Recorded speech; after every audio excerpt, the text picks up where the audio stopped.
محترم بھائیوں، دوستوں اور بزرگوں، اللہ تبارک و تعالیٰ نے جب سے اس زمین کو بسایا ہے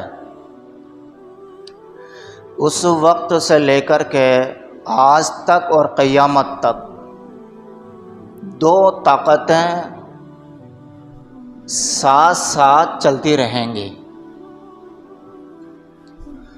اور ان دونوں طاقتوں کی مثال ایسے سمجھیے گا کہ آسان لفظوں میں کہ ایک طرف حق اور ایک طرف باطل، ایک طرف نیکی اور ایک طرف بدی۔ ہر زمانے میں، ہر ماحول میں نیکی کا مقابلہ بدی سے ضرور ہوا ہے، آج بھی ہو رہا ہے اور قیامت تک ہوتا رہے گا۔ اور ایسا بھی ہوا ہے بظاہر، ایسا بھی ہوا ہے بظاہر کہ کبھی بدی نیکی کے اوپر اور کبھی بدی نیکی کے اوپر، کبھی نیکی بدی کے اوپر اور کبھی بدی نیکی کے اوپر، ایسا بھی ہوا ہے۔ اب چاہے نیکی بدی کے اوپر یا بدی نیکی کے اوپر، اسی کے ساتھ ساتھ یہ بھی حق ہے کہ حق کی کبھی ہار نہیں ہوتی ہے۔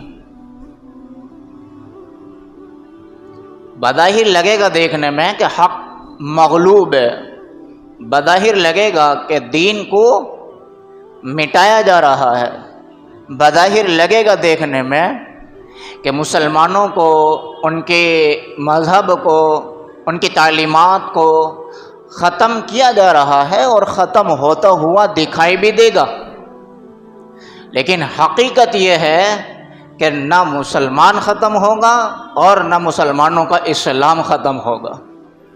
حقیقت یہ ہے۔ آدم علیہ السلام کو اللہ تبارک و تعالیٰ نے جب دنیا میں بھیجا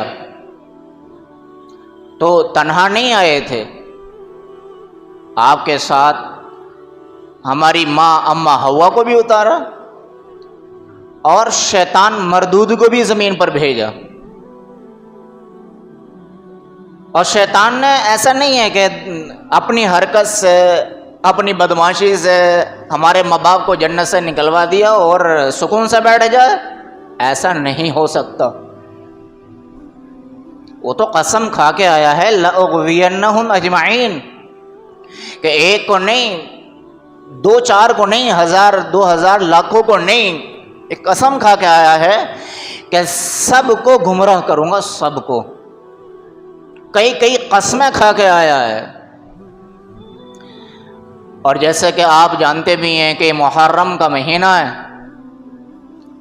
اور عام طور سے ہم مسلمانوں کے درمیان اس محرم کے مہینے کی جو پہچان ہوتی ہے وہ حضرت حسین رضی اللہ تعالیٰ عنہ کی شہادت سے ہوتی ہے۔ حالانکہ ایسا نہیں ہے، صحیح یہ ہے کہ محرم کے مہینے کی پہچان تو حضور صلی اللہ علیہ وسلم نے خود کرائی ہے کہ بھئی آپ مدینہ گئے ہیں ہجرت کر کے، وہاں پہ یہودی روزہ رکھ رہے ہیں، آپ فرما رہے ہیں روزہ کیوں رکھ رہے ہو؟ کہ جی اس لیے رکھ رہے ہیں۔ تو حضور نے فرمایا کہ جس وجہ سے تم روزہ رکھ رہے ہو اس روزہ رکھنے کے تو تم سے زیادہ حقدار ہم بنتے ہیں۔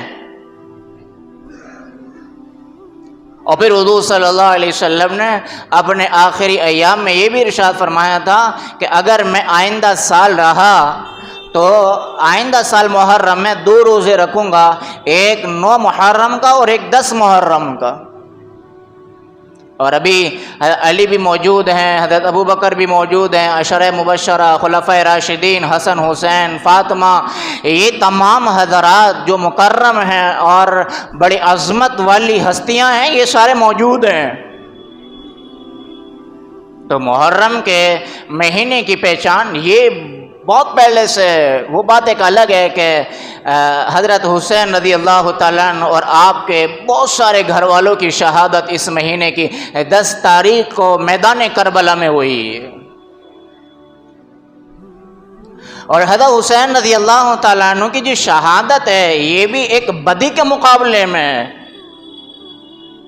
اور قیامت تک آنے والی ہر امت کو ایک بہت بڑا پیغام دیا ہے.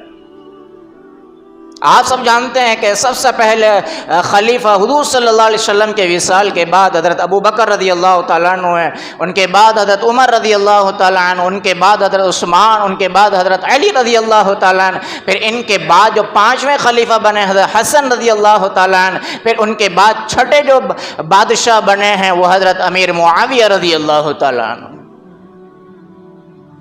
اور شاید میں نے کسی بیان میں آپ حضرات کے سامنے یہ بھی عرض کیا تھا کہ ایک یہودی تھا جس کا نام عبداللہ ابن سبا تھا.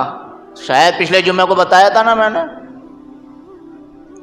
کہ حضور صلی اللہ علیہ وسلم کے زمانے میں بھی یہودی، حضرت ابو بکر رضی اللہ عنہ کے زمانے میں بھی یہودی، حضرت عمر رضی اللہ تعالیٰ عنہ کے زمانے میں بھی یہودی، اور حضرت عمر رضی اللہ تعالیٰ عنہ کے پاس آ کر کہا تھا کہ جی میں تو اسلام لے آیا. لیکن حضرت عمر رضی اللہ تعالیٰ عنہ کو اللہ تبارک و تعالیٰ نے ایسی صفات عطا فرمائی تھی، ایسی خوبیاں عطا فرمائی تھی کہ ایک نظر میں پورے بندے کا، پورے انسان کا جیسے کہتے ہیں ایکسرا کر لیا کرتے تھے کہ اس کے باہر کیا ہے، اس کے اندر کیا ہے. ایک چھوٹی سی بات بتاؤں میں آپ کو، حضور صلی اللہ علیہ وسلم کو شہید کرنے کے لیے ایک عمیر نام کا مکے سے مدینہ آیا. اب سب سے پہلے جو نگاہ پڑی اس عمیر پر وہ حضرت عمر رضی اللہ تعالیٰ عنہ کی تھی. تو حضرت عمر رضی اللہ تعالیٰ عنہ نے فوراً پہچان لیا کہ اس کی نیت ٹھیک نہیں ہے، اور پیچھے پیچھے ہو لیے اور دیکھا کہ مسجد نبوی میں داخل ہو گیا. جیسے ہی مسجد نبوی میں داخل ہوا عمر رضی اللہ تعالیٰ عنہ نے پیچھے سے کالر پکڑ لیا کہ جا کہاں رہا ہے، پہلے یہاں جواب دے. جب حضرت عمر رضی اللہ تعالیٰ عنہ نے کالر پکڑا تو حضور صلی اللہ علیہ وسلم وہاں بیٹھے ہوئے ہیں. آقا نے فرمایا ارسل ہو یا عمر ادنو یا عمر عمیر کو چھوڑو اور عمیر تم میرے پاس آ جاؤ. حضور صلی اللہ علیہ وسلم بھی جانتے تھے کہ اس کی نیت ٹھیک نہیں ہے. جو حضرت حضور صلی اللہ علیہ وسلم جانتے تھے وہی حضرت عمر رضی اللہ تعالیٰ عنہ جانتے تھے. یہ معمولی بات تھوڑی. آپ نے سنا ہوگا 20-21 جگہ قرآن میں ایسی ہے کہ حضرت عمر رضی اللہ تعالیٰ عنہ کے دل و دماغ میں وہ بات آئی اور اللہ تبارک و تعالیٰ نے ان باتوں کو قرآن بنا کر اپنے حبیب حضور صلی اللہ علیہ وسلم کے اوپر اتارا کہ عمر نے یہ سوچا ہے اور جو سوچا ہے ان کی سوچ کو قرآن بنا کر ہم تمہارے اوپر اتار رہے ہیں. کوئی معمولی بات تھوڑی ہوگی. تو حضرت عمر رضی اللہ عنہ کے پاس آیا نا وہ، تو حضرت عمر رضی اللہ عنہ کہنے لگے تو مسلمان نہیں ہے، تو مسلمان کا لباس پہن کر ہمیں نقصان پہنچانا چاہتا ہے. وہاں سے ایسا کھسیایا کہ جس ظالم نے فیروز نامی ابو لولو نے جو ایران کا تھا اس کو حضرت عمر رضی اللہ تعالیٰ عنہ کو قتل اور شہید کروانے کے لیے وہ عبداللہ ابن سبا نے تیار کیا تھا پیسے وغیرہ دے کر کے. اور پھر حضرت عمر رضی اللہ عنہ کی شہادت کے بعد حضرت عثمان رضی اللہ تعالیٰ عنہ شہید ہوئے. اس میں بھی عبداللہ ابن سبا کا ہی ہاتھ ہے. کیوں؟ اس لیے کہ عبداللہ ابن سبا اصل میں یہودی تھا اور یہودیوں کو یہ بات کبھی بھی ہضم نہیں ہوئی ہے اور نہ قیامت تک ہونے والی ہے کہ آخری نبی ہماری قوم میں کیوں نہیں آیا. حضرت ابراہیم علیہ السلام کے 2 بیٹے تھے نا، اور الگ الگ بیویوں سے. حضرت ہاجرہ سے کون تھے بھائی؟ اسماعیل علیہ السلام. اور حضرت سارہ سے کون تھے؟ اسحاق علیہ السلام. جتنے بھی نبی آئے ہیں، جتنے بھی رسول آئے ہیں، وہ سارے کے سارے حضرت اسحاق علیہ السلام کی نسل میں ہیں. اور حضرت اسماعیل علیہ السلام کی نسل میں ہمارے نبی حضور صلی اللہ علیہ وسلم کے آنے تک کوئی نبی نہیں، کوئی رسول نہیں. جب ادھر جو ہے نبوت سے خالی ہے یا والا خاندان، تو یہودی سوچتے تھے کہ آج تک ان میں کوئی نبی نہیں آیا، آج تک ان میں کوئی رسول نہیں آیا، جو آخری نبی آئیں گے وہ بھی ہمارے خاتے میں ہی آئیں گے. لیکن اس نسل میں حضرت اسماعیل علیہ السلام کی نسل میں اس قوم میں ایسے نبی آئے جو تمام نبی اور تمام رسولوں سے زیادہ افضل حضور صلی اللہ علیہ وسلم. بس یہی ایک کانٹا تھا جو ان یہودیوں کی آنکھوں میں چبھتا تھا، آج تک چبھ رہا ہے اور قیامت تک چبھتا رہے گا. اور اسی کانٹے کا ریئیکشن یہ ہوتا تھا کہ حضرت عمر کو شہید کروایا، حضرت عثمان رضی اللہ عنہ کو شہید کروایا، اور پھر حضرت علی رضی اللہ تعالیٰ عنہ کو شہید کروایا، اور پھر ایسے ہی کرتے کرتے کرتے یہ کہانی بھائی روکی آ کر کے حضرت حسین رضی اللہ تعالیٰ عنہ پر. ہوا کیا؟ حضرت معاویہ رضی اللہ تعالیٰ عنہ نے جو بادشاہت کی ہے حضرت حسن رضی اللہ عنہ کے بعد، وہ 20 سال، کتنی؟ 20 سال حضرت معاویہ رضی اللہ تعالیٰ عنہ نے اتنی اچھی طریقے سے راج کیا، اتنے اچھی طریقے سے راج کیا کہ کوئی فتنہ کھڑا نہیں ہوا، کوئی فتنہ کھڑا نہیں ہوا، کوئی لڑائی نہیں ہوئی، کوئی جھگڑا نہیں، کوئی مسئلہ نہیں. جب حضرت معاویہ رضی اللہ عنہ کا آخری دور آیا تو لوگوں نے کہا آپ چلے جاؤ گے، اپنی زندگی میں آپ اپنا جانشین مقرر کر جاؤ. کیا کر جاؤ؟ اپنا جانشین مقرر کر جاؤ. پہلے تو انہوں نے منع کیا، لیکن پھر بعد میں ان کے سامنے یہ مدعا رکھا گیا کہ دیکھو اگر آپ نے یہ قدم نہیں اٹھائے اپنی زندگی میں تو دشمن موقع ماریں گے. تو حضرت معاویہ رضی اللہ تعالیٰ عنہ کے ذہن میں یہ بات آئی تو انہوں نے اپنے بیٹے یزید کو بلایا. آپ کا بیٹا جو ہوتا کیا نام تھا اس کا؟ یزید. اس کو بلایا تو اس سے کہا کہ بھئی دیکھ، میرے بعد کا جانشین تو رہے گا، میرے بعد کا جانشین تو رہے گا. یہ بات میں وہاں پہنچانے والا ہوں کہ کربلا میں جنگ کیوں ہوئی تھی، یہ یہاں پر آ کر کڑی رکنے والی ہے، وہیں بات ختم ہو جائے گی. ذرا غور سے سننا ہے کیونکہ ہم مسلمانوں کے ذہن میں یہ ہر وقت ہر محرم پہ رہتا ہے کہ یار یہ جنگ کیوں ہوئی. یہ مدینے کے رہنے والے یا مکے کے رہنے والے، یہ پھر عراق میں کوفہ پڑتا ہے، کوفہ کے اندر کربلا ہے، وہاں کیسے جا کے یہ شہید ہوئے؟ یہ بڑا ایک مسئلہ ہے جو عام مسلمانوں کے سمجھ میں نہیں آتا ہے.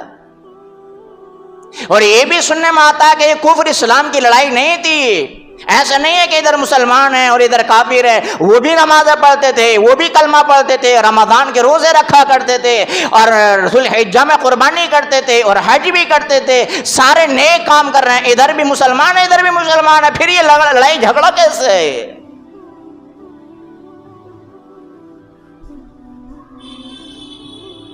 یزید کو بلا کر کے کہا کہ دیکھ میرے بعد کوئی فتنہ کھڑا نہ ہو، ایک دم کرسی سنبھال لینا، تو عارضی طور پہ سامان لینا چاہیں سامان لینا، لیکن جب میں رخصت ہو جاؤں تو جو بڑے بڑے صحابہ ہیں، حضرت حسین ہیں، عبداللہ ابن زبیر ہیں، عبداللہ ابن عمر ہیں، عبداللہ ابن عباس ہیں، عبد الرحمن ابو بکر کے بیٹے ہیں، ان تمام حضرات کو بٹھانا، مشورہ کرنا، اور مشورے کے بعد جو طے ہو جائے اس پر عمل کر لینا. لیکن وقتی طور پر تو سامان لینا تاکہ فتنہ کھڑا نہ کرے کوئی دشمن ہمارا، کہ کہیں ایسا نہ ہو تمہیں بھی تکلیف ہو، ان دوسرے صحابہ کو بھی تکلیف ہو. حضرت معاویہ رضی اللہ تعالیٰ عنہ کا مقصد تو صرف اتنا تھا. کیوں؟ اس لیے کہ حضرت معاویہ رضی اللہ تعالیٰ عنہ حضور صلی اللہ علیہ وسلم کے بہت قریبی صحابی ہیں، کاتب وحی ہیں، قرآن کو لکھنے والے ہیں، حضرت حضور صلی اللہ علیہ وسلم کے اشاروں پر اپنا سب کچھ قربان کرنے والے ہیں. تو حضرت امیر معاویہ رضی اللہ تعالیٰ عنہ نے بھی اس بات کو بھانپا اور یہ انہوں نے پرکھنے کی کوشش کی، اور ذہن میں یہ بات آئی کہ ہاں میرے بعد کچھ نہ کوئی گڑبڑ کر سکتے ہیں یہ یہودی. اب ہوا یہ کہ حضرت امیر معاویہ رضی اللہ تعالیٰ عنہ رخصت ہو گئے تو یزید نے ایک دم کرسی سنبھالی، اور یہ ملک شام میں، یزید کہاں ہے؟ ملک شام میں، اور مدینے کا جو گورنر بنایا وہ ولید بن عقبہ کو بنایا. اور مدینے میں حضرت حسین رضی اللہ تعالیٰ عنہ ہیں، حضرت عبداللہ ابن عباس، حضرت عبداللہ ابن مسعود، حضرت عبد الرحمن رضی اللہ تعالیٰ عنہ، عبداللہ ابن زبیر، یہ 5 بڑے بڑے صحابہ بھی ہیں۔ تو ملک شام سے یزید نے مدینہ خبر بھیجی ولید کے پاس کہ میری طرف سے ان تمام مسلمانوں کو بیعت کر لو۔ بیعت کا مطلب یہ ہے کہ ان تمام مسلمانوں کو اس بات پر آمادہ کر لو کہ میں یزید تم سب کا حاکم ہوں، گورنر ہوں اور میں خلیفہ ہوں، اس بات پر سب کو آمادہ کر لو۔ تو ولید نے بلایا حضرت حسین رضی اللہ تعالیٰ عنہ کو رات کے وقت میں۔ کون سے وقت میں؟ رات کے وقت میں بلایا۔ حسین رضی اللہ تعالیٰ عنہ نے کہا کیا مدعا بھائی، کیا مدعا یہ؟ تو حسین رضی اللہ عنہ نے کہا ایک بات بتائیے کہ یہ بیعت کرنے کا کون سا طریقہ ہے کہ آپ رات میں مجھے بلا رہے ہیں؟ بھئی یہ کام دن میں ہونا چاہیے تاکہ سارا مجمع دیکھے، پوری امت دیکھے کہ ہاں اس بندے پر یہ حضرات متفق بھی ہیں کہ نہیں ہے۔ تو یہ رات میں بلانے کا مطلب کیا ہے؟ اگر تو دن میں بلاتا تو میرے ساتھ اور بھی حضرات آ جاتے۔ تو ولید بن عقبہ نے اس بات کو مان لیا کہ ہاں مجھ سے کوتاہی ہوئی ہے، دن میں یہ میٹنگ یہ مشورہ کرنا چاہیے تھا، رات میں نہیں کرنا چاہیے تھا۔ یہ بات آئی گئی ہو گئی۔ اب یہ جو 5 تھے بڑے بڑے، اس میں حضرت حسین رضی اللہ عنہ جن کا بھی میں نے نام لیا، پورے مدینے نے یزید کے ہاتھ پر بیعت کر لی۔ جو بیعت کرائی ولید نے، جو مدینے کے اس وقت کو کون تھے؟ حاکم تھے۔ لیکن ان 5 کا کہنا یہ تھا، ان 5 حضرات کا، کہ دیکھو بھائی یزید اس لائق نہیں ہے کہ اس کے ہاتھ پر بیعت کی جائے۔ صاف کہا انہوں نے، 2 ٹوک جواب دیا۔ کیوں؟ اس لیے کہ وہ شریعت کا پابند نہیں ہے، شریعت پر پابندی سے عمل نہیں کرتا، نبی کی تعلیمات پر پابندی سے عمل نہیں کرتا، بہت ساری خامیاں اس کے اندر، بہت ساری گڑبڑیاں ہیں، اور جو اللہ کے احکامات اور نبی کی تعلیمات سے روگردانی کر رہا ہو وہ اس لائق نہیں ہے کہ مومنوں کا، ایمان والوں کا، امت کی باغ ڈور اس کے ہاتھ میں تھما دی جائے، وہ اس لائق نہیں ہے۔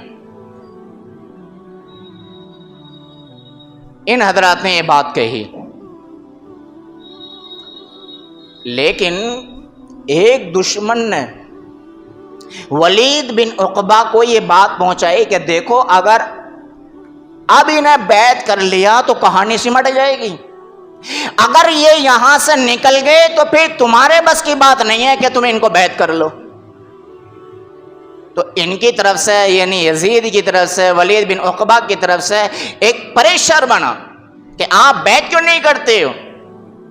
تو انہوں نے جواب نہ دے کر کے حضرت حسین رضی اللہ تعالیٰ عنہ نے اپنی پوری فیملی اٹھائی، سامان سفر تیار کیا اور مدینے کے باہر بستی کے کھڑے ہوئے اور اپنے آپ سے اور مدینے کی بستی سے یہ بات کرنے لگے کہ یہ میرے نانا کا شہر ہے، یہ میرے نانا کا شہر ہے، میں یہاں پیدا ہوا ہوں، یہ میرے ابا کا شہر ہے، میری والدہ یہاں پر موجود ہیں اور میرے نبی کا یہاں پر، میرے نانا کا مزار یہاں پر ہے، لیکن اب حالات اور پوزیشن یہ بن چکی ہے کہ اب میں یہاں رہنا پسند نہیں کر رہا، ہجرت کر کے مکہ آ گئے۔ کہاں آ گئے بھائی؟ مکہ۔ اب یزید کو بھی پتہ چلا اس بات کا، اور کوفہ جو ہے جہاں وہ کربلا ہے، کیونکہ کوفہ یہ عراق کا ایک شہر ہے اور کربلا یہ کوفہ میں ہی ہے، تو کوفیوں کو جب پتہ چلا کہ حسین نے بیعت نہیں کی ہے یزید کے ہاتھ پر اور مکہ آ گئے، تو ان کوفیوں نے مکے میں خط روانہ کرنا شروع کر دیے، لیٹر روانہ کرنا شروع کر دیے، اس بات کی یقین دہانی کے لیے، اس بات کا بھروسہ دلانے کے لیے کہ آپ نے یزید کے ہاتھ پر بیعت نہیں کی، اچھی بات ہے، لیکن آپ اور آپ کی فیملی یہاں آ جاؤ کوفہ، اور یہاں سارے کے سارے اس بات پر متفق ہو چکے ہیں کہ اگر حضرت حسین یہاں آ جائیں تو ہم حسین کے ہاتھ پر بیعت کر لیں گے۔ معلوم ہے سینکڑوں کی بات نہیں ہے، اتنے خط بھیجے، اتنے خط بھیجے کتابوں میں لکھا ہوا ہے کہ وہ خط سارے کے سارے 3 اونٹوں پر لادے گئے تھے. کتنے اونٹوں پر؟ 3 اونٹوں پر لادے گئے تھے، کیونکہ جب حضرت حسین رضی اللہ عنہ کوفہ گئے تھے تو وہ خط بھی ساتھ میں لے کے گئے تھے. اب حضرت حسین رضی اللہ تعالیٰ عنہ نے اپنے ساتھیوں سے مشورہ کیا کہ بھئی میرے پاس کوفہ سے یہ پیغام آ رہے ہیں. تو سارے ساتھیوں نے کہا کہ ہم کوفیوں کی طرف سے بھروسہ نہیں کر سکتے. کیوں؟ اس لیے کہ آپ کے ابا کو انہوں نے شہید کیا، علی رضی اللہ تعالیٰ عنہ کو. کیونکہ حضرت علی رضی اللہ تعالیٰ عنہ نے کوفہ کو اپنا کیپٹل بنایا تھا، دارالحکومت بنایا تھا، اور اپنا راجدھانی کوفہ کو بنایا تھا. اور کوفیوں نے حضرت حسین علی رضی اللہ تعالیٰ عنہ کے ساتھ غداری کی تھی. اور پیچھے سب کے پیچھے کون تھا؟ وہ عبداللہ ابن سبا. ان سب کے پیچھے وہ تھا. شیعوں کی جو بنیاد ڈالی ہے وہ عبداللہ ابن سبا نے ڈالی ہے. تو انہوں نے مشورہ کیا تو ساتھیوں نے کہا کہ بھئی ہم مطمئن نہیں ہیں. تو پھر دوسرا مشورہ یہ آیا ساتھیوں کی طرف سے کہ ایک کام کر لیں پہلے، کیا کہ اپنا ایک نمائندہ بھیجیں کوفہ. جب وہاں کے جو حالات ہو وہ ادھر کے حالات آپ کو بتا دیں، اس کے بعد فیصلہ کر لیں آپ. تو حضرت حسین رضی اللہ تعالیٰ عنہ نے اپنے چچا زاد بھائی حضرت مسلم، جو حضرت علی رضی اللہ تعالیٰ عنہ کے بھتیجے ہیں، انہیں تیار کیا کہ بھئی آپ کوفہ جاؤ، وہاں کے حالات کا جائزہ لو. میرے پاس ایسے ایسے خطوط آ رہے ہیں، لیٹر آ رہے ہیں، خط آ رہے ہیں، اور یہ مسئلہ ہے، مجھے بلا رہے ہیں، تو ذرا حالات کی تحقیق کرو، کیا یہ حقیقت ہے یا کچھ اور مسئلہ ہے. تو انہوں نے کہا ٹھیک ہے جاتا ہوں. تو انہوں نے پھر سفر کیا مسلم رضی اللہ تعالیٰ عنہ نے. کہاں کا؟ کوفہ کا. جب کوفہ پہنچے تو ادھر یزید کو پتہ چلا کہ یہ حسین کے چچا کے لڑکے مسلم کوفہ آئے ہیں. جیسے یہ کوفہ پہنچے تو 10-12 ہزار کوفیوں نے حضرت مسلم رضی اللہ عنہ کے ہاتھ پر بیعت کر لی کہ جی آپ ان کے نمائندے بن کے آئے ہیں، آپ کے بعد حسین آئیں گے تو یہ بیعت جو ہے پھر حسین کے ہاتھ پر ہو جائے گی. اب حضرت مسلم رضی اللہ تعالیٰ عنہ کی آؤ بھگت بہت زیادہ ہوئی، ہاتھ پر اٹھا لیا انہیں ان لوگوں نے. تو حضرت مسلم رضی اللہ تعالیٰ عنہ نے لیٹر لکھ دیا حضرت حسین کو کہ یہاں پر ماحول بالکل سازگار ہے، اور یہ سب جو ہے اتنے لوگ میرے ہاتھ پر بیعت کر چکے ہیں، اور یہی سارے کے سارے آپ کے ہاتھ پر بیعت کرنے کو تیار ہیں، آپ سفر شروع کر دیں. جو گراؤنڈ کا ماحول تھا وہ ماحول کی خبر حضرت حسین رضی اللہ عنہ کو مکے میں پہنچا دی. جب یہ خبر مکہ آئی تو حضرت حسین رضی اللہ عنہ نے انہی صحابہ کو اکٹھا کیا جو منع کر رہے تھے کہ آپ کوفہ مت جاؤ. انہیں اکٹھا کر کے کہا کہ بھئی یہ خبر آئی ہے. تو سارے صحابہ نے کہا کہ اگر یہ خبر آئی ہے تو آپ چلے جائیں، سفر شروع کریں آپ. تو حضرت حسین رضی اللہ تعالیٰ عنہ نے سفر شروع کیا. یہاں روک کے ایک بات بتاؤں میں آپ کو. کچھ لوگ کہتے ہیں کہ حضرت حسین رضی اللہ تعالیٰ عنہ یہاں سے جو سفر کر رہے ہیں ان کا مقصد جہاد کرنا تھا، جنگ کرنا تھا. کچھ لوگ یہ کہتے ہیں. یاد رکھنا جب جنگ ہوتی ہے نا، اور جب مجاہد جنگ کے سفر پر جاتے ہیں تو نہ اپنے بچوں کو ساتھ لے کے جاتے ہیں نہ اپنی عورتوں کو ساتھ لے کے جاتے ہیں. اور اس سفر میں حضرت حسین رضی اللہ تعالیٰ عنہ کے ساتھ آپ کے بچے بھی ہیں، آپ کی بہنیں بھی ہیں، اور آپ کے گھر کی عورتیں ساری ہیں. تو جب یہ سارا کا سارا حساب کتاب صاف جا رہا ہے تو اس سے صاف ظاہر ہو رہا ہے کہ حضرت حسین رضی اللہ تعالیٰ عنہ کا مقصد جنگ کرنا نہیں تھا، لڑائی بھڑائی کرنا نہیں تھا. حضرت حسین رضی اللہ تعالیٰ عنہ کا مقصد صرف اتنا تھا کہ میرے نانا کی گدی پہ جو بندہ بیٹھا ہے وہ اس قابل نہیں ہے کہ اس کو بیٹھا رہنا دیا جائے، اس کو اتارا جائے، یہ اس قابل نہیں ہے. بس یہ مقصد تھا حضرت حسین رضی اللہ تعالیٰ عنہ کا. جب یہاں سے یہ سفر کرنا شروع کیا انہوں نے تو یزید کو پتہ چلا کہ مسلم کوفہ آئے ہیں، اور کوفیوں نے بہت سارے لوگوں نے مسلم کے ہاتھ پر بیعت کر لیے. تو اس وقت کوفہ کے جو گورنر تھے وہ تھے نعمان ابن بشیر رضی اللہ تعالیٰ. صحابی تھے، بڑے اچھے مزاج کے، بڑے نیکوکار پرہیزگار صحابی تھے. اب نعمان ابن بشیر رضی اللہ عنہ کے ہوتے ہوئے وہ کوئی ظلم نہیں کر سکتے، تو یزید نے شام میں بیٹھے بیٹھے ایک بندہ بیٹھا بھیجا جس کا نام تھا عبید اللہ ابن زیاد. بہت بڑا ظالم تھا، بہت بڑا ظالم تھا. کسی کے ہاتھ پر بھی بک جاتا تھا. کہتے ہیں نا کہ فلمیں ہوتی ہیں نا، ہوتی ہیں، سیریل ہوتے ہیں نہیں ہوتے ہیں، تو ان میں ہوتا غدار ہوتا نا، بلن ہوتا ہے. تو یہ کوفہ کی جتنی بھی ہسٹری ہے ان سب میں سب کا غدار جو تھا وہ عبید اللہ ابن زیاد تھا.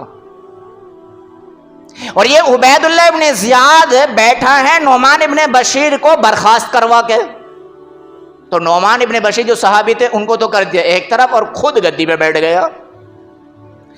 حاکم بننے کے بعد میں جو سب سے پہلے بدماشی کی اس بندے نے وہ یہ کی کہ نقاب لگا کے کوفہ آیا، اور آنے کے بعد میں نقاب اٹھایا، اٹھانے کے بعد میں کہا کہ میں نے سنا ہے کہ تم نے یزید کے خلاف مسلم کے ہاتھ پر بیعت کر لی ہے، اور دیکھو اگر تم میری بات سے مانتے ہو تو ٹھیک ہے.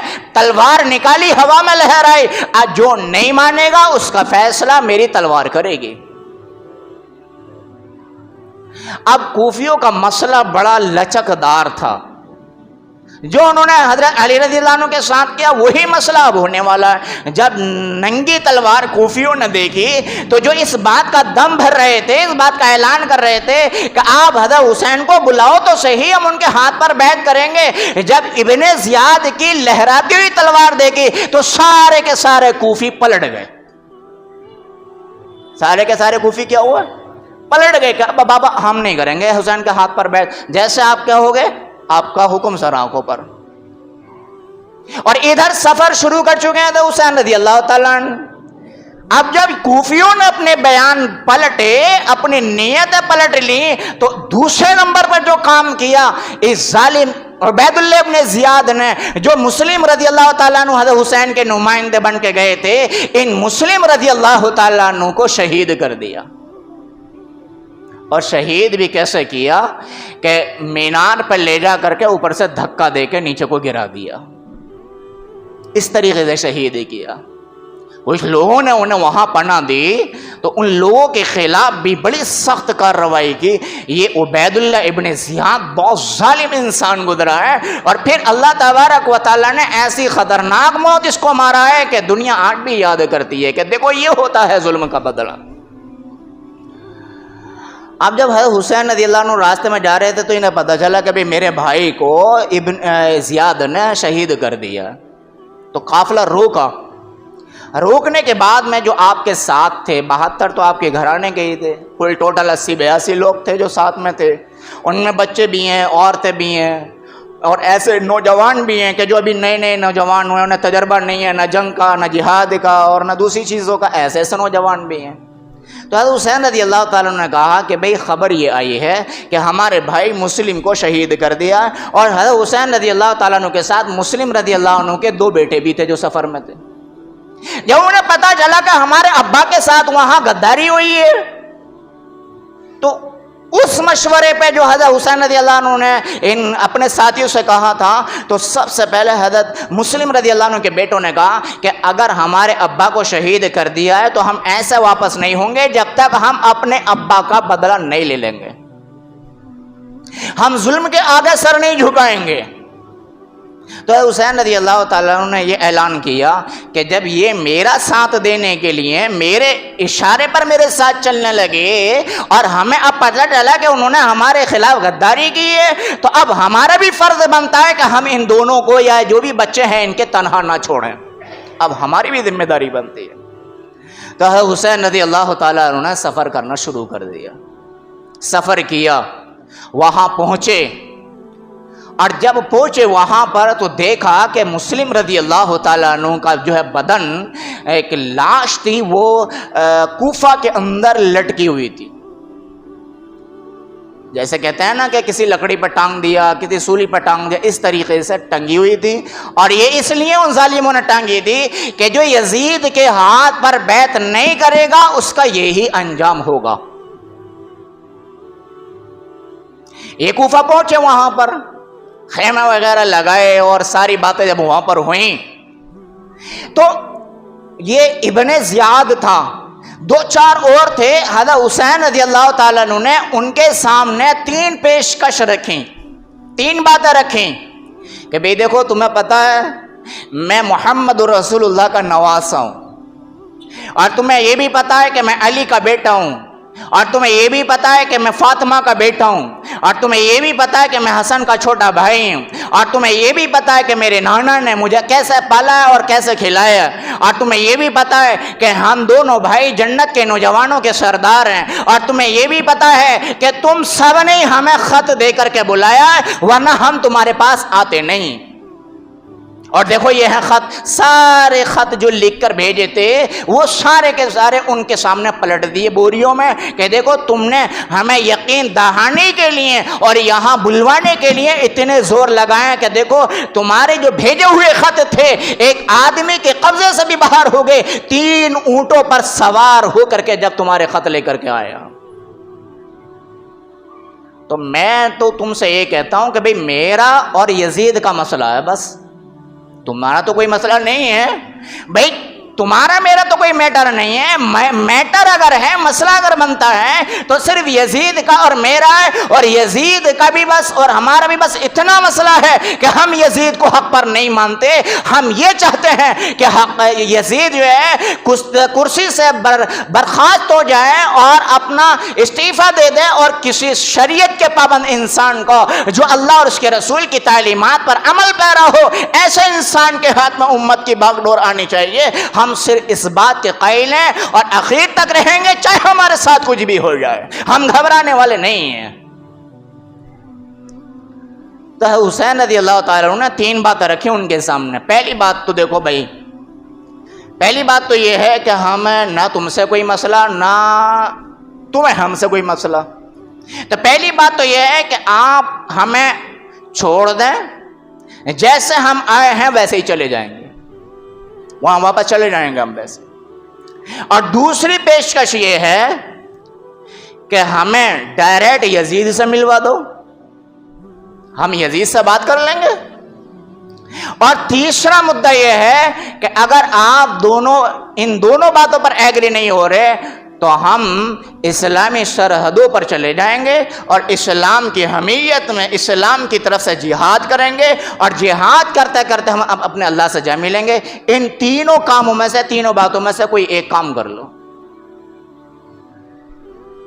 یہ 3 پیشکش رکھی حضرت حسین رضی اللہ تعالیٰ عنہ۔ ظالموں نے ان تینوں پیشکشوں میں سے کوئی نہ مانی۔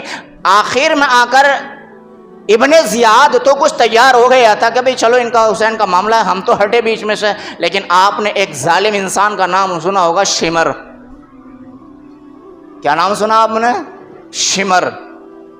یہ بہت بڑا دشمن تھا اہل بیت کا، بہت بڑا دشمن تھا۔ معاملہ نبٹنے کو تھا، معاملہ ختم ہونے کو تھا، اور ان تینوں باتوں میں سے کوئی ایک بات پر تیار ہونے والے تھے۔ ایک دم شمر آیا اور شمر نے کہا عبید اللہ ابن زیاد سے کہ تم اگر مان رہے ہو تو مان دو، لیکن میرا اپنا رویہ یہ ہے کہ میرے ساتھ کچھ لشکر دو اور میں جو ہے ان کو یہاں سے واپس نہیں جانے دوں گا۔ 4-5 ہزار کا لشکر شمر کے ساتھ، اور ادھر کتنے تھے بیچارے؟ 80-82، ان میں عورتیں بھی ہیں، ان میں بچے بھی ہیں۔ اور پھر گھمسان شروع ہو گئی ہے، لڑائی شروع ہو گئی، اور ایسی لڑائی ہوئی۔ شروع میں ایک ایک کر کے لڑ رہے تھے، تو حضرت حسین رضی اللہ عنہ کے سامنے جو بھی آتا تھا اس کو نپٹا دیا کرتے تھے۔ تو شمر نے کہا ایسے تو یہ ہمارے سب ختم کر دیں گے۔ بہادر تھے بہت بڑے حضرت حسین رضی اللہ تعالیٰ عنہ، اور اسی بہادری کا اظہار میدان کربلا میں کیا۔ جب شمر نے دیکھا ایک ایک کر کے تو یہ ہمارے سارے نپٹا دیں گے، تو شمر نے کہا ایک بار سارے کے سارے حملہ کرو۔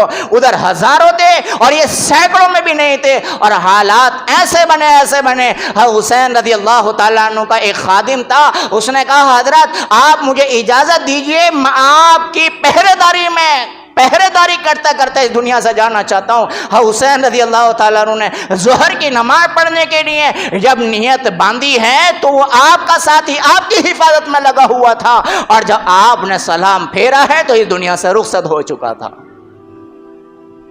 اب کئی گھنٹے ہو گئے چلتے چلتے تو خیموں میں سے رونے کی آواز آئی. جو خیمے تھے ادھر سے رونے کی آواز آئی.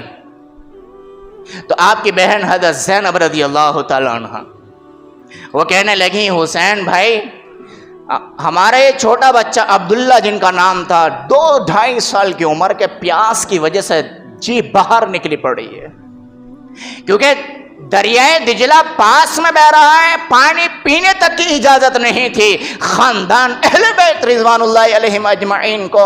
اور جب نماز کا وقت آتا تھا کربلا کی مٹی سے تیمم کر کے اللہ کے سامنے ہاتھ باندھ کر کھڑے ہو جاتے تھے کہ اے اللہ تو جانتا ہے کہ ہم گناہگار نہیں ہیں, ہم صرف اتنا جانتے ہیں کہ اے اللہ تیرے نبی کی جگہ پر ہم ایسے انسان کو برداشت نہیں کر سکتے کہ جو تیرا بھی باقی ہے اور تیرے نبی کا بھی باقی ہے. تو 2 سال کے بچے کو گود میں لائے حضرت حسین رضی اللہ تعالیٰ اور کہا کہ اس بچے کی کیا غلطی سمجھتے ہو آپ, کم سے کم پانی تو ملنا چاہیے پینے کے لیے. تو ظالموں کی طرف سے ایک تیر آیا اور بغیر کسی خطا کے وہ تیر حضرت عبداللہ رضی اللہ عنہ کے جو چھوٹے بچے تھے حلق میں لگا اور حلق کو پھاڑتا ہوا پار نکل گیا. اور 2 سال کا معصوم بچے کا لہو حسین رضی اللہ تعالیٰ عنہ نے ہاتھوں میں لیا اور آسمان کی طرف بلند کیا اور بلند کرتے ہوئے کہا اے اللہ تیرے نبی کے مقام و مرتبے کو اور تیرے نبی کے دین کو ایسے بدماشوں سے بچانے کے لیے میں نے اپنی چھوٹی چھوٹی نسل بھی تیرے راستے میں قربان کرنے کے لیے تیار ہوں. اے اللہ بس میری ایک ہی مانگ ہے اور ایک ہی تجھ سے التجا ہے, مولا تم مجھ سے ناراض مت ہونا. کہ 2 سال کا معصوم بچہ کہ جو پیاس سے بلبلا رہا ہو, آج ہم بچے والے بیٹھے ہیں, ذرا سا بچے کے سر میں درد ہو جائے باپ کا کلیجہ منہ کو آنے لگتا ہے, اور وہ 2 سال کا بچہ کہ اس کے گلے میں تیر لگا ہے, جہاں تو پیاسا تڑپ رہا تھا اور اب اپنی جان کی وجہ سے تڑپ رہا ہے. اور حضرت حسین رضی اللہ تعالیٰ عنہ کے بہادری میں ذرہ برابر بھی کوئی کمی نہیں آئی کہ چلو تم ہمیں چھوڑ دو, جیسے تم کہو گے ایسے تیار ہیں. یہ پیغام دیا ہے امت کو کہ سر تو کٹا سکتے ہیں لیکن ظالم کے آگے کبھی سر جھکا نہیں سکتے, یہ پیغام دیا. پھر بعد میں آخر میں حسین رضی اللہ عنہ شہید ہوئے تو ان ظالموں نے حسین رضی اللہ عنہ کا سر تن سے جدا کر دیا, پورا یہ دھڑ نیچے کا الگ اوپر کا سر الگ, اور اس کو ایک تشت میں لے جا کر کے ابن زیاد کے دربار میں لایا گیا. تو ابن زیاد کے دربار میں جب لایا گیا وہ سر ایک تشت میں رکھا تھا تو اس کے ہاتھ میں چھڑی تھی, ہونٹ پہ مار رہا تھا, وہ ہونٹ پہ یوں کر کے مار رہا تھا. ایک صحابی تھے, بہت بزرگ صحابی تھے, انہوں نے کہا او کمبخت تو حسین رضی اللہ عنہ کے لبوں پہ چھڑی مار رہا ہے, اور میں نے محمد رسول اللہ کو دیکھا ہے کہ اپنے ہونٹوں سے ان ہونٹوں پر بوسہ دیا کرتے تھے, اپنے لبوں سے ان لبوں کو چوما کرتے تھے, اور تو آج انہی لبوں کی بے حرمتی کر رہا ہے. اور پھر یہاں سے حضرت حسین رضی اللہ تعالیٰ عنہ کا سر یزید کے دربار میں لے جایا گیا. تو شروع میں تو یزید خوش ہوا, خوشی کا اظہار کیا یزید نے شروع میں. پھر بعد میں جب اور وہاں پر صحابہ تھے ان کا ریئیکشن آیا تو تھوڑا پیر اس نے پیچھا کیے, پاؤں اس نے پیچھا کیے تھوڑے سے. حضرت زین العابدین رضی اللہ تعالیٰ عنہ پورے خاندان میں صرف یہ اکیلے واحد بچے تھے, باقی سارے کے سارے شہید ہو گئے تھے. 6-7 سال کی عمر تھی حضرت زین العابدین کی. تو یزید کے سامنے تھے, تو یزید نے کہا اپنا بیٹا سامنے کرتے ہوئے حضرت زین العابدین سے, میرے بیٹے سے لڑو گے میرے بیٹوں سے؟ تو حضرت زین العابدین نے کہا ہاں لا سامنے, تیار ہوں میں.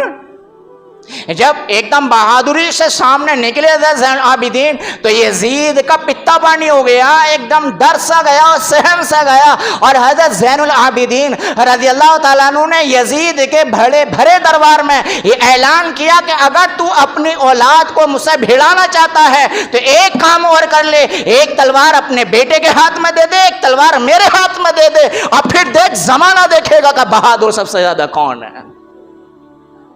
کبھی جھکا نہیں ہے خاندان کسی کے سامنے. یہ مت سمجھنا کہ ایک بچہ ہے تو یہ زندگی کی بھیک مانگے گا, ایک بچہ ہے تو یہ ہمارے پیر پکڑے گا, ایک بچہ ہے تو یہ ہماری خوشامد کرے گا. یہ خواب اگر دیکھا ہے تو یہ صرف خواب ہی رہے گا. اور یاد رکھنا یہ تو بظاہر دنیا میں تیری جیت ہے, لیکن حقیقت میں میرے خاندان کی ایسی جیت ہے, ایسی جیت ہے کہ جس جیت کا دنیا کی کوئی طاقت مقابلہ نہیں کر سکتی ہے, کوئی طاقت مقابلہ نہیں کر سکتی.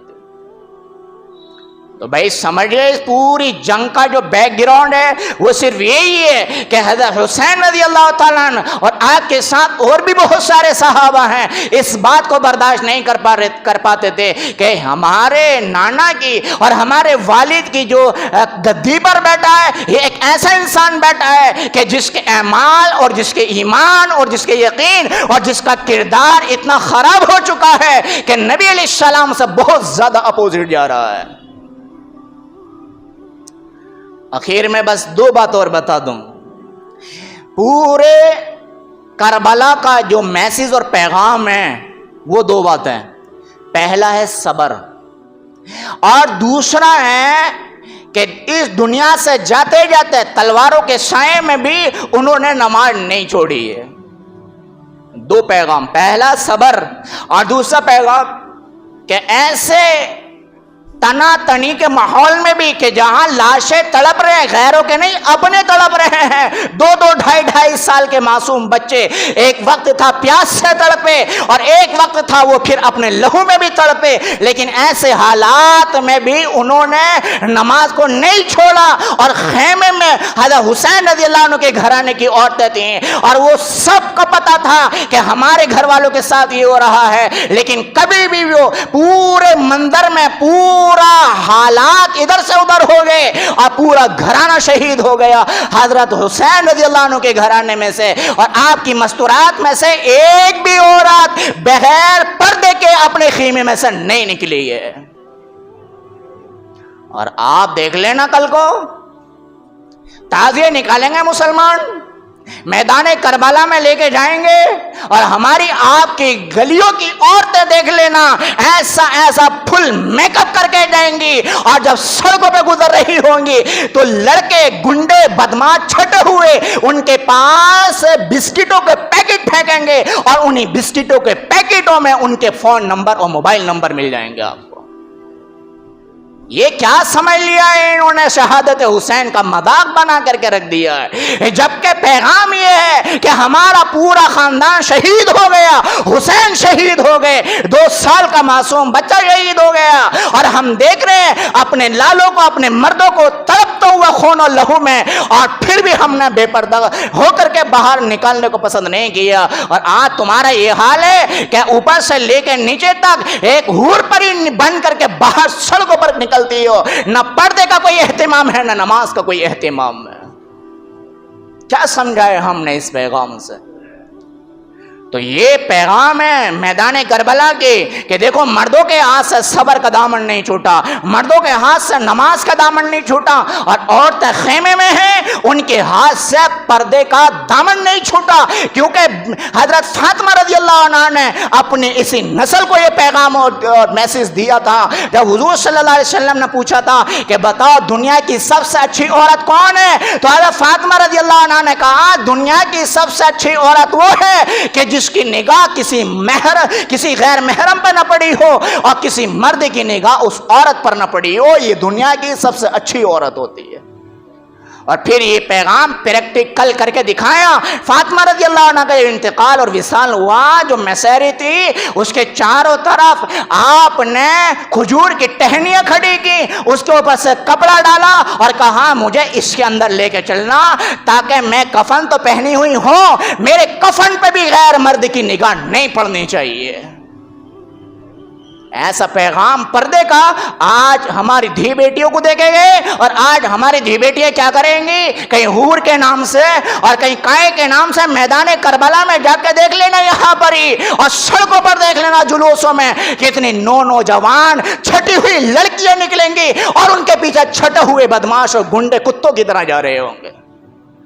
یہ مذاق بنا دیا ہے ہم نے شہادت حسین کا، اور یہ مذاق بنا دیا ہے ہم نے میدان اس کربلا کا جو عراق کے اندر 1400 سال پہلے ہوئی تھی۔